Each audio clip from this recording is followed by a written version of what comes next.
Conhecimento estético, segmento 6. Dando sequência à cronologia das ideias estéticas, entramos no século XX, período em que a arte vai ter toda a liberdade, inclusive até de se autodestruir. Neste sentido, isso se parece com um paradoxo que vai multiplicar os teóricos que vão dizer que provavelmente a arte realmente tem um fim. Mas isso tudo veremos agora. Venham conosco. Não nos espantemos com este diagrama, que à primeira vista parece muito complexo, mas não passa de um caminho que junto vamos desvelar para nossa melhor compreensão. Este é um diagrama que visa integrar sinteticamente as principais teorias sobre a arte que pontificaram ao longo da história do Ocidente. Porém, prestemos mais atenção. Veremos que se tratam de duas teorias que se sucedem. Uma delas, nascida com Aristóteles, denominada teoria clássica, e a outra, mais recente, denominada teoria romântica ou contemporânea. O quadro visa demonstrar a diferença entre essas duas teorias. No começo, lá em cima, à esquerda, o diagrama tem início na figura do artista, pois afinal a arte é um produto de pessoas, né? Não tem geração espontânea. O artista realiza poieses, produzindo uma obra de arte que, segundo os clássicos, é uma mimesis, isto é, um tipo especial de imitação do objeto de sua atenção. Essa imitação não pode ter um caráter de mera cópia, porque ela não precisa ser exatamente igual ao objeto mimetizado. Existe uma exigência de distanciamento. Em outras palavras, o artista cria uma obra de arte como coisa própria, e não como imitação perfeita de algo que já existe fisicamente ou abstratamente. A obra tem de existir por si. Ela não pode ser definida pela sua igualdade com relação ao objeto que inspirou a poética, a produção artística. Segundo a teoria aristotélica, a obra de arte, isto é, o artefato, precisa conter algumas qualidades. O corpo da obra precisa se relacionar tanto com os sentimentos quanto com a inteligência do fruidor. Precisa, por consequência, de um balanço harmônico entre a sensibilidade e a razão, na medida em que revela uma história que se parece com a verdade, enquanto deleita pela harmonia das formas. De modo geral, segundo a teoria clássica, a obra de arte se torna uma metáfora com relação ao objeto que imitou. A metáfora é algo que, embora não seja real, está no lugar da coisa, porque nos faz lembrar do objeto. A metáfora, portanto, tem o papel artístico de imitar a verdade do objeto, com a verossimilhança da obra de arte. Enquanto a coisa que a obra de arte imita tem sua verdade, a própria obra em si deve ser verossímil, ou seja, se parecer com a verdade. Outra qualidade da verossimilhança é a analogia, cuja definição significa também aparência de verdade. Mais especificamente, a analogia pode ser entendida como algo que contém certas qualidades semelhantes às qualidades de outro objeto. Por isso se diz que algo é análogo a alguma coisa. A função da analogia é aumentar o grau de semelhança entre a obra de arte e o objeto que ela imita, lembrando sempre que tal imitação não pode ser completa, na medida em que tanto a obra de arte quanto o objeto que ela imita devem ser entendidos como coisas diferentes. Para a teoria clássica, uma obra de arte acontece quando realizada por um artista que consegue, por meio de sua técnica, criar uma mimesis análoga e metaforicamente semelhante ao modelo que pretendeu homenagear. Passados milhares de anos, em que a teoria clássica permaneceu como o grande cânone da arte ocidental, o movimento romântico emplaca outra teoria sobre a arte, em fins do século XIX e princípios do século XX. A teoria romântica, ou contemporânea, não tem a pretensão de discutir a natureza da arte, como fez a teoria clássica, mas se interessa especialmente pela finalidade da arte, isto é, para que e para quem serve a arte. Nesse sentido, a ideia contemporânea de arte se focou em dois conceitos: dependência e autonomia. A arte é dependente do quê? A arte é autônoma em relação a quê?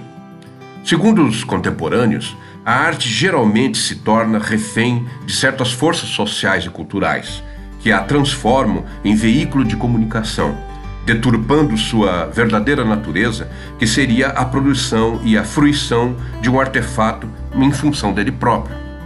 As forças que visam a dependência e a submissão da arte são a política, o mercado, a educação e a religião, embora haja outras forças também transversais a essas que visam o uso da arte para alguma finalidade, que não seja estritamente estética.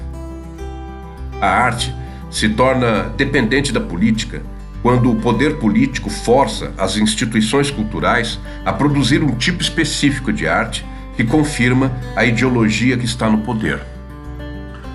Por outro lado, o próprio artista pode se tornar engajado em alguma doutrina política, produzindo uma arte com a característica de propaganda ideológica.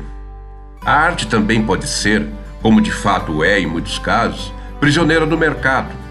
Artistas, instituições culturais e promotores do ramo artístico têm muita influência sobre a arte que é produzida em função da pressão econômica que exerce sobre os artistas. Essa distorção é até encarada como normal ou típica de vários ramos de atividade, dentre eles a arte. No entanto, muitos rumos que a arte poderia ter tomado foram tolhidos em função do interesse mercadológico que desviou a arte de um caminho que ela poderia ter tomado. Outra utilização da arte se faz por sua transformação em propaganda e publicidade de produtos e serviços, por meio de anúncios que se utilizam de técnicas artísticas para aumentar seu poder de influência sobre os consumidores. Uma fonte muito importante de distorção da natureza da arte é a religião. Vemos na história da arte ocidental a importância que a religião cristã teve no desenvolvimento de artistas e suas técnicas e suas tendências. No Islã, por exemplo, as artes visuais foram fortemente influenciadas pela crença de que não se deve reproduzir imagens das coisas do céu e da terra, segundo o Alcorão. Este é um exemplo bastante claro da dependência da arte em relação a outras forças sociais e culturais que atravessam o fazer artístico. A arte também foi, e continua sendo, cooptada pela atividade educacional e didática. É muito comum a pedagogia utilizar-se de técnicas artísticas para melhorar a absorção de conhecimentos pelos alunos. Não se trata aqui de, como demonstra o diagrama que estamos examinando, de uma dependência imoral ou criminosa da arte com relação a essas outras forças sociais. São fenômenos sociológicos que se encontram em todas as sociedades humanas.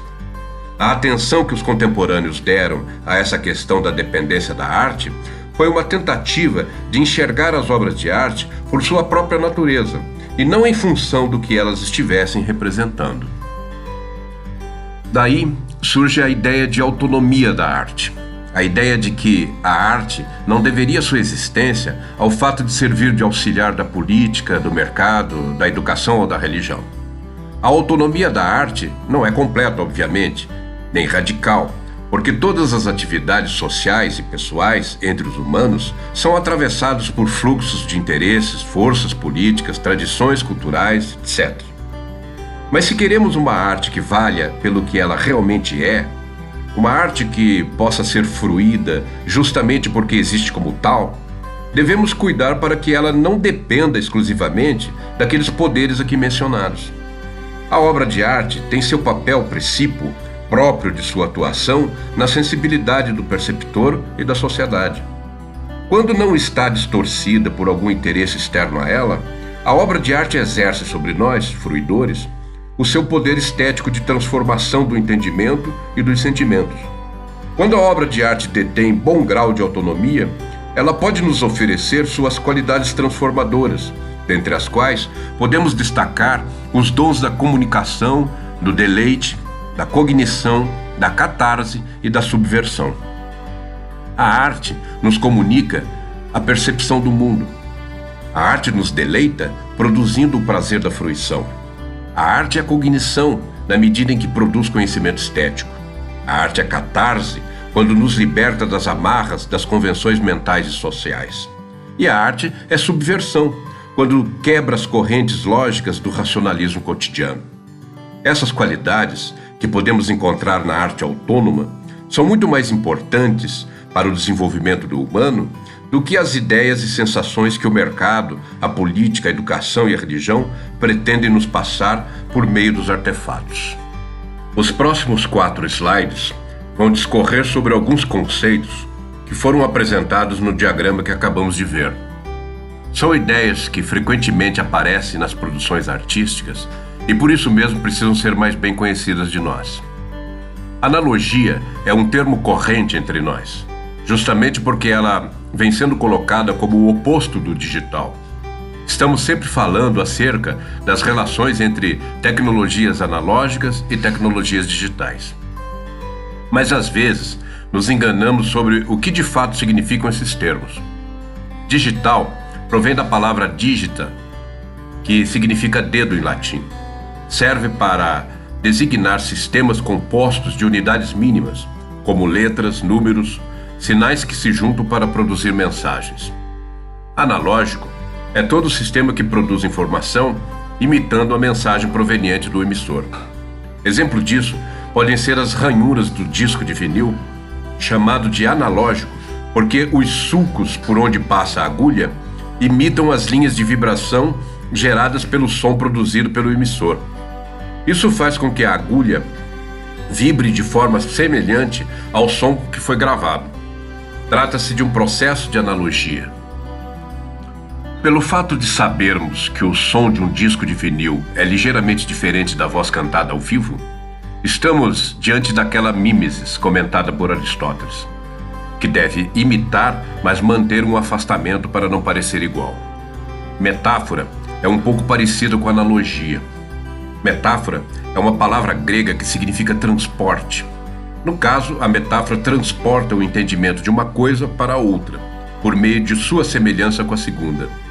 Metáfora deve servir como mimesis, imitação, mímica. Veja que o criativo nos ofereceu uma mimesis quando coloca o palito de fósforo diante de um nó da madeira, que agora que vemos que se parece com um desenho de uma chama.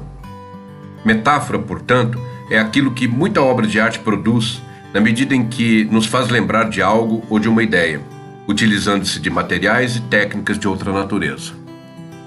Do ponto de vista da finalidade da arte, vemos este slide em que aparecem 2 quadros, um deles provavelmente pertencente ao realismo soviético e outro de uma tendência abstracionista.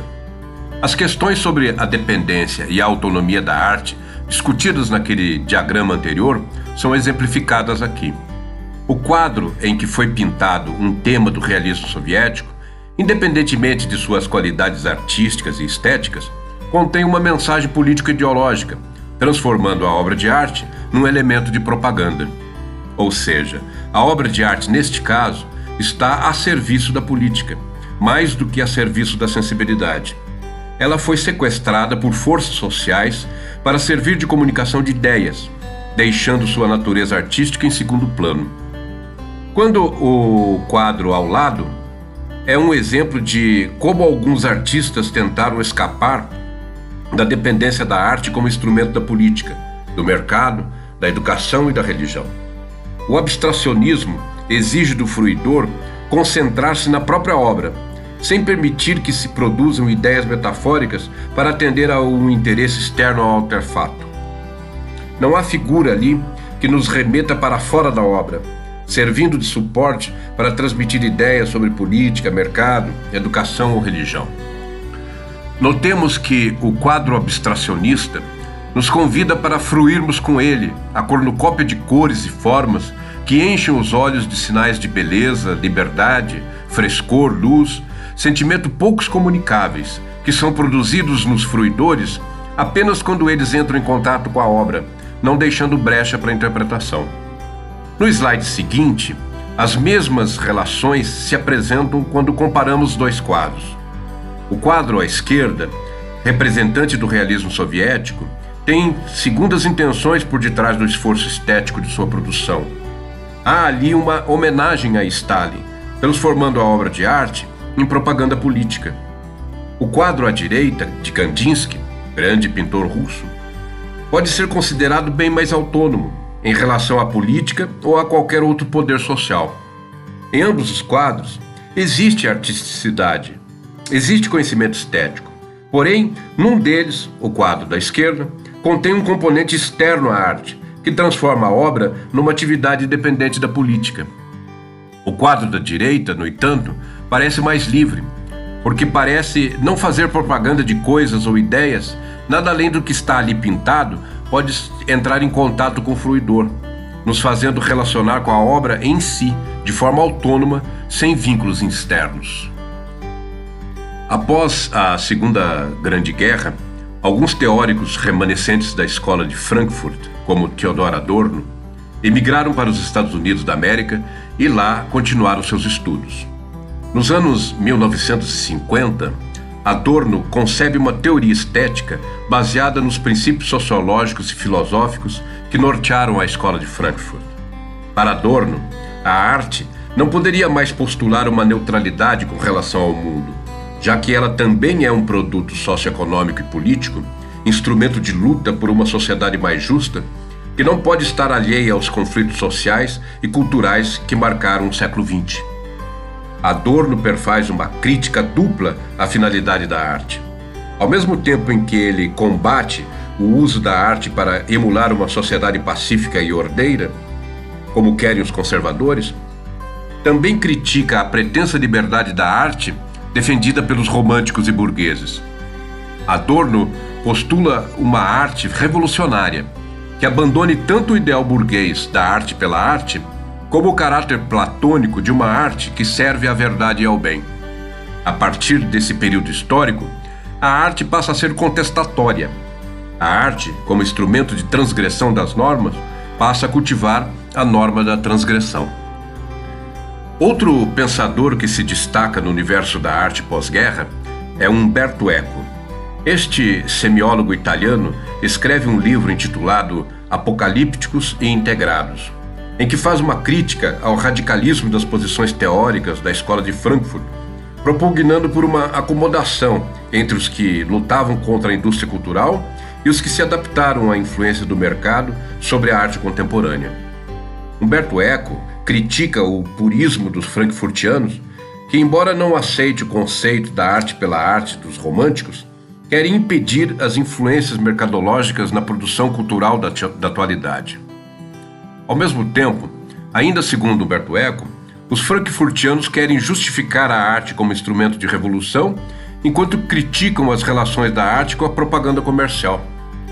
Umberto Eco prefere, então, entender o fenômeno artístico contemporâneo como algo bem mais complexo, interconectado com várias outras atividades socioeconômicas e culturais, antevendo o espalhamento da arte sobre todas as camadas simbólicas da sociedade contemporânea, praticamente alterando os conceitos sobre arte para além da compreensão de velhos pensadores oitocentistas. O teórico inglês Terry Eagleton, embora especializado em teoria literária, fez ótimas incursões no terreno da arte, especialmente em seu livro Ideologia da Estética, em que faz um retorno a Alexander Baumgarten, resgatando a ideia original do criador da palavra estética e reforçando a diferença entre estética e arte. Para Eagleton, assim como para Baumgarten, o conhecimento estético é bem mais amplo do que o campo da arte, embora a arte seja um excelente produto do conhecimento estético. Para Eagleton, assim como para Baumgarten, a estética se refere a todo conhecimento que pode ser auferido pelos humanos a partir da experiência do corpo no mundo. Um conhecimento mais materialista, porque corpóreo. O conhecimento estético difere do conhecimento rarefeito da lógica, que lida apenas com ideias e pensamentos mais do que com a vida dos corpos. Para Eagleton, as relações entre estética e a lógica são as mesmas entre o mundo material dos corpos e o mundo abstrato dos pensamentos. Ambos são importantes, mas nenhum dos dois pode sobrepor-se ao outro. Bem, aqui se encontra uma tabela que resume muito sinteticamente a maioria das teorias e dos conceitos sobre arte que pontificaram em regiões e tempos diferentes. Creio que não seja necessário discorrermos sobre todas elas aqui, de modo que peço a você a paciência de congelar as duas telas do slide para examinar com calma os períodos em que as teorias vigoraram, seus principais autores, o que defendiam e o que defutavam como arte, suas influências negativas e positivas e seus vínculos com outras áreas do conhecimento. Tome um tempo para verificar o esforço desses pensadores e críticos no sentido de encontrar a essência da arte ou sua definição, assim como a constatação de que a arte é uma atividade cujo conceito foge a qualquer compreensão restritiva. Se desejar aprofundar um pouco mais nessas comparações teóricas, sugiro a leitura do artigo As Estéticas e Suas Definições da Arte, em que eu produzo essas tabelas que estão nesses slides com explicações detalhadas acerca de cada conceito ali exposto. Basta dar um Google no título do artigo e você entrará em contato com o texto.